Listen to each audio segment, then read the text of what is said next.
अगर सेंटेंस में अपना या अपनी आए तो उसके लिए हिज लगाते हैं। ये किसने कहा? अपना अपने के लिए तो आवर लगाते हैं भैया, अपना के लिए योर लगाते हैं। ओहो, माई लगाते हैं अपना के लिए। ओहो, बहुत सारा कंफ्यूजन है कि अपना अपनी अपने के लिए क्या लगाया जाए।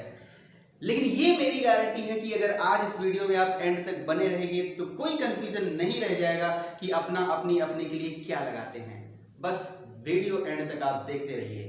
चैनल में नए हैं तो चैनल सब्सक्राइब कर लीजिए और वीडियो को लाइक करके अपने सभी दोस्तों में शेयर जरूर करना। चलिए शुरुआत करते हैं। तो दोस्तों, इससे पहले वाली वीडियो में मैंने आपको बताया था पोसेसिव एडजेक्टिव का कॉन्सेप्ट। अगर आपने वो वीडियो नहीं देखी है तो पहले आप वो वीडियो देख लीजिए ताकि ये वीडियो आपको बहुत ही अच्छे तरीके से समझ में आ सके। ठीक है, तो पोसेसिव एडजेक्टिव जो मैंने आपको बताया था पिछली वीडियो में, my, your, our, his, her, its, there, ये सब क्या होता है? ये होते हैं पोसेसिव एडजेक्टिव। और ये जो पोसेसिव एडजेक्टिव होते हैं ये एक्चुअली जो पर्सनल प्रोनाउन होता है उसी के पोसेसिव केस होते हैं। ठीक है, तो किसी भी सब्जेक्ट के लिए अपना, अपनी या अपने के लिए अलग अलग वर्ड यूज किया जाता है।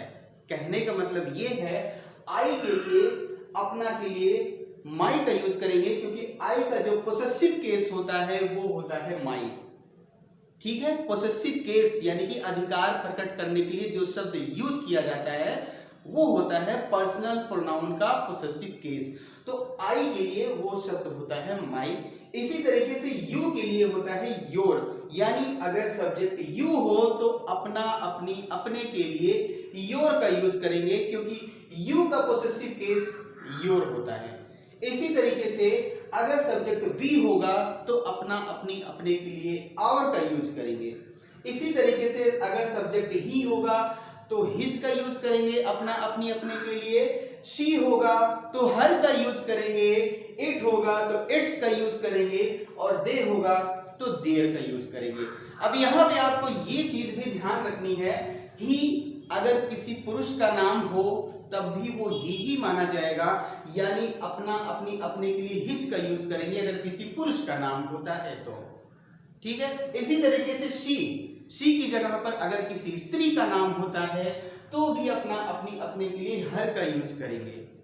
ठीक है, और इट जैसा कि आपको पता है न्यूट्रल जेंडर के लिए भी काम करता है, पशु पक्षियों के लिए भी यूज किया जाता है और छोटे बच्चों के लिए यूज किया जाता है इट। तो अगर ऐसा कुछ होता है इट की जगह पर तो अपना, अपनी, अपने के लिए इट्स का यूज करेंगे। और इसके अलावा दे की बजाय अगर कोई प्लूरल नाउन होता है, बहुवचन नाउन होता है, बहुवचन संज्ञा होती है तो उसके लिए भी अपना, अपनी, अपने के लिए देयर का यूज करते हैं। उम्मीद है कि आप मेरी बात समझ गए होंगे। एग्जाम्पल देखिए, जैसे खिलाड़ी अपने मैदान में हैं, खिलाड़ी अपने मैदान में हैं तो इससे ये पता चलता है कि ढेर सारे खिलाड़ी हैं। तो अगर इसका ट्रांसलेशन हम करने चलेंगे तो खिलाड़ी के लिए लिखेंगे द प्लेयर्स, द प्लेयर्स। ठीक है, ढेर सारे खिलाड़ी हैं। उसके बाद आर, क्योंकि बहुवचन है तो इसलिए आर वर्ब का यूज होगा। कहां है? अपने मैदान में, तो इन, और अपने के लिए यूज किया जाएगा देयर क्योंकि खिलाड़ी बहुवचन है, प्लेयर्स बहुवचन है, प्लूरल है तो इसलिए अपने के लिए देयर का यूज करेंगे। ठीक है, इन देयर फील्ड, खिलाड़ी अपने मैदान में हैं, the players are in their field. क्योंकि प्लूरल नाउन था सब्जेक्ट इसलिए अपने के लिए देयर का यूज हुआ। ठीक है, दे हो या फिर प्लूरल नाउन हो अपने के लिए देयर का यूज होगा। अगला सेंटेंस है, कामकाजी महिलाएं अपने कार्यालय में हैं। कामकाजी महिलाएं ये सब्जेक्ट है तो कामकाजी महिलाएं के लिए हम लिख सकते हैं working ladies. Okay, working ladies या फिर वुमेन लिख सकते हैं, वर्किंग वुमेन। ओके, और उसके बाद क्योंकि ये प्लूरल है तो वर्ब आर का ही यूज होगा, वर्किंग वुमेन आर अपने कार्यालय में, अपने कार्यालय में तो इन देयर ऑफिस और इन देयर ऑफिस। ठीक है, अपने कार्यालय में है। यहां पर इन देयर ऑफिसेस भी कर सकते हैं क्योंकि ढेर सारी महिलाएं हैं तो सबके अलग अलग कार्यालय होंगे तो इन देयर ऑफिसेस। ठीक है, अब वर्किंग वुमेन क्योंकि प्लूरल नाउन था तो इसलिए अपने के लिए देयर का यूज किया गया। इसी तरीके से तुम अपने वर्ग में हो, अब सब्जेक्ट यू है अपने के लिए योर का यूज होगा। तो यहां पर सीधे सीधे लिखा जा सकता है यू आर इन योर वर्ग यानी कि class. You are in your class, subject you था तो इसलिए अपना के लिए योर का यूज किया गया, अपने के लिए योर का यूज किया गया। इसी तरीके से मैं अपने कमरे में हूं, सब्जेक्ट आई है, आई हूं, एम अपने कमरे में, तो in my room, in my room, क्योंकि सब्जेक्ट आई था तो इसलिए अपने के लिए माई का यूज किया गया। I am in my room, मैं अपने कमरे में हूं। अगला सेंटेंस है शीला अपने चाचा के साथ है। शीला, ठीक है, एक बच्ची का नाम है, बालिका का नाम है शीला। इज है अपने चाचा के साथ, तो विद मीन्स हो गया साथ, और अपने चाचा के, तो अगर शीला एक लड़की यानी स्त्री का नाम लिखा हुआ है तो अपने के लिए किस चीज का यूज करेंगे? हर का यूज करेंगे, क्योंकि शी होता है स्त्रीलिंग, इसकी जगह पर मतलब शी लिखा हो या फिर इसकी जगह पर किसी स्त्री का नाम लिखा हो, स्त्रीलिंग नाउन लिखा हो, तो अपने के लिए हर का यूज करते हैं। ठीक है, तो विद हर चाचा, चाचा के लिए हो जाएगा भैया अंकल। ठीक है, Sheela is with her uncle, Sheela अपने चाचा के साथ है।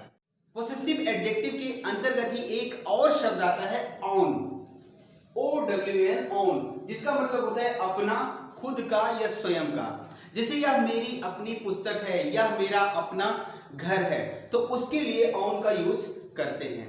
ठीक है, आइए देखते हैं कुछ सेंटेंस। जैसे यह उसका अपना कंप्यूटर है, तो इसका जब हम ट्रांसलेशन करेंगे, यह उसका अपना कंप्यूटर है, तो ये हो जाएगा, यह के लिए हो जाएगा दिस इज उसका अपना के लिए हो जाएगा हिज मीन्स उसका, और ऑन अपना कंप्यूटर। ठीक है, this is his on computer, यह उसका अपना कंप्यूटर है। यहां पर हिज लड़का मानकर चला जा रहा है कि जिसका है वो किसी लड़के का कंप्यूटर है, तो इसलिए हिज ऑन कंप्यूटर। तो ऑन मीन्स क्या हुआ? अपना या खुद का। इसी तरीके से यह मेरा अपना खेत है, यह मेरा अपना खेत है, तो इसका जब हम ट्रांसलेशन करेंगे तो ये हो जाएगा दिस इज मेरा अपना, तो माई मीन्स मेरा, माई हो गया अपना पोसेसिव एडजेक्टिव। उसके बाद हम यूज करेंगे ऑन का, दिस इज माई ऑन, मेरा अपना फील्ड या फर्म लिख सकते हैं, this is my on firm, यह मेरा अपना खेत है। अगला सेंटेंस, यह उसकी, मतलब उसकी को स्त्री मानकर ट्रांसलेशन करना है, अपनी पुस्तक है, यह उसकी अपनी पुस्तक है, तो इसका जो ट्रांसलेशन हो जाएगा वो हो जाएगा दिस इज हर मीन्स उसकी, और अपनी के लिए यूज कर लेंगे ऑन का, और बुक हो जाएगा पुस्तक। This is her on book, यह उसकी अपनी पुस्तक है। इसी तरीके से उन लोगों की अपनी गायें काली हैं, उन लोगों की अपनी गायें, तो उन लोगों के लिए क्या हो जाएगा? देयर ऑन अपनी। ठीक है, देयर मीन्स उन लोगों की या उनकी, और ऑन मीन्स अपनी, काउज मीन्स गाय। ठीक है, हैं कैसी हैं? ब्लैक। बात समझ में आई? उन लोगों की अपनी गाय, ये यहां पर सब्जेक्ट है, उसके बाद है आर वर्ब, और उसके बाद ब्लैक। ठीक है, their own cows are black, उन लोगों की अपनी गाय काली है। फिर मेरा अपना देश महान है, मेरा अपना, तो ये हो जाएगा मेरा अपने के लिए हम लिखेंगे माय ऑन, माय मींस मेरा, ऑन अपना खुद का, माय ऑन देश यानी कि country, my on country is great, महान है, my on country is great, मेरा अपना देश महान है। यह रहीम की अपनी गलती है, यह रहीम की अपनी गलती है, दिस मीन्स यह, इज है रहीम की अपनी गलती, रहीम की के लिए हो जाएगा रहीम्स, एपॉस्ट्रोफी एस, रहीम्स, इसका मतलब रहीम की, ऑन अपनी, मिस्टेक गलती। ठीक है, तो इस तरीके से हो गया this is Rahim's on mistake, यह रहीम की अपनी गलती है। रहीम एपॉस्ट्रोफी एस मतलब ऊपर कॉमा लगाकर एस लिखते हैं, उसको बोलते हैं एपॉस्ट्रोफी एस, उसका मतलब होता है का की के। ठीक है, तो रहीम की अपनी गलती।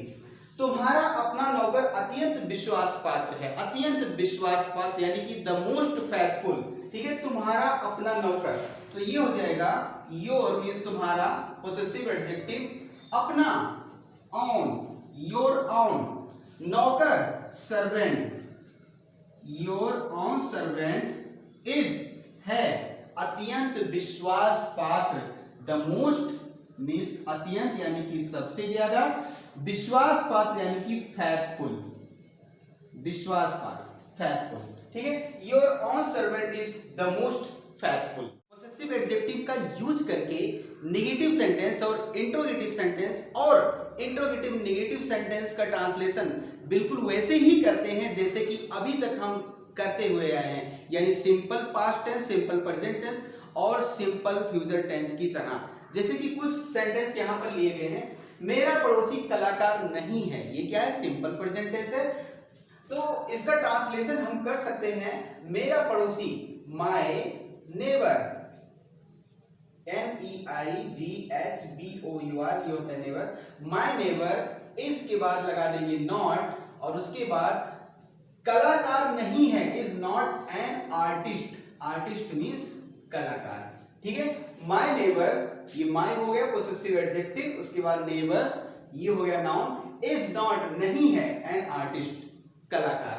ठीक है, my neighbour is not an artist, वह मेरी अपनी जमीन नहीं है, ये भी नेगेटिव सेंटेंस है, सिंपल प्रेजेंट टेंस की तरह से इसको ट्रांसलेट कर लेंगे। वह, ये हो गया demonstrative pronoun that, that means वह, दैट इज नॉट मेरी अपनी जमीन, माई मीन्स मेरी, अपनी के लिए यूज करेंगे ऑन, और जमीन के लिए हो जाएगा लैंड। ठीक है, तो ये हो जाएगा that is not my on land, वह मेरी अपनी जमीन नहीं है। अगला सेंटेंस है, क्या उसका पति मेरा मित्र है, क्या उसका पति, ठीक है, और मित्र है यानी कि सिंपल प्रेजेंट टेंस है। तो ऑलरेडी मैं आपको कई बार बता चुका हूं, अगर सिंपल प्रेजेंट टेंस होता है तो उसमें जो इज एम आर का यूज करते हैं, इंट्रोगेटिव सेंटेंस में अगर क्या शुरू में आ रहा है तो वही इज एम आर पहले लिख दिया जाता है। ठीक है, तो इज उसका पति, ये है सब्जेक्ट, उसका पति के लिए हो जाएगा her husband, is her husband, मेरा मित्र, माय फ्रेंड। ठीक है, इज हर हस्बैंड, क्या उसका मित्र है, क्या उसका पति है मेरा मित्र, क्या उसका पति मेरा मित्र है। यहां पर हर हस्बैंड पता ही है, हर स्त्री का हस्बैंड होता है ना, तो इसलिए यहां पर हर का यूज किया गया, इज नहीं कर सकते। अगला सेंटेंस है, क्या उसका अपना मकान नया नहीं था, ये क्या है, सिंपल पास्ट टेंस था, तो वाज को हम पहले लिख देंगे क्योंकि शुरू में आ रहा है क्या, तो हो जाएगा वाज उसका अपना मकान, तो ये हो जाएगा हिज मींस उसका, ऑन अपना, मकान हाउस। ठीक है, was his on house, not नहीं था, क्या new. Okay, was his on house not new, क्या उसका अपना मकान नया नहीं था। अगला सेंटेंस है, क्या यह आपका अपना कथन नहीं है, सिंपल प्रेजेंट टेंस है और इंट्रोगेटिव नेगेटिव सेंटेंस है। तो क्या करेंगे, क्या शुरू में आ रहा है तो इसलिए इस पहले लगा देंगे, तो ये हो जाएगा इस, और यह के लिए हो जाएगा दिस, इज दिस, उसके बाद नेगेटिव भी है तो सब्जेक्ट के बाद तुरंत नॉट लग जाता है। इज दिस नॉट, क्या यह नहीं है, क्या नहीं है, आपका अपना कथन, योर मीन्स हो जाएगा आपका, ऑन अपना, कथन के लिए लिखते हैं स्टेटमेंट। ठीक है, तो ये हो गया is this not your on statement, क्या यह आपका अपना कथन नहीं है। क्या उसका अपना भाई चोर है, ये हो गया interrogative sentence simple present tense में, क्या उसका अपना भाई चोर है, तो ये हो जाएगा इज, उसका के लिए लिखेंगे हिज, ऑन मीन्स हो जाएगा अपना, ब्रदर भाई, उसका अपना भाई, इज हिज ऑन ब्रदर, चोर है थीफ, THIEF, क्वेश्चन मार्क। ठीक है, is his on brother thief. तो इसी के साथ आज की वीडियो मैं यहीं पर एंड करता हूं। उम्मीद है जो भी मैंने आपको इस वीडियो में समझाने की कोशिश की है आपको बहुत ही अच्छी तरीके से समझ में आया होगा। अगर आपको समझ में आया तो कमेंट करके जरूर बताइएगा, वीडियो कैसी लगी वो भी आप कमेंट करके बताइए। अच्छी लगी तो वीडियो को लाइक कर देना, चैनल पर नए हैं तो जरूर सब्सक्राइब करना, और हाँ, वीडियो को ज़्यादा से ज़्यादा शेयर जरूर करना। तो मिलते हैं अगली वीडियो में नए टॉपिक के साथ, तब तक के लिए जय हिंद, जय भारत।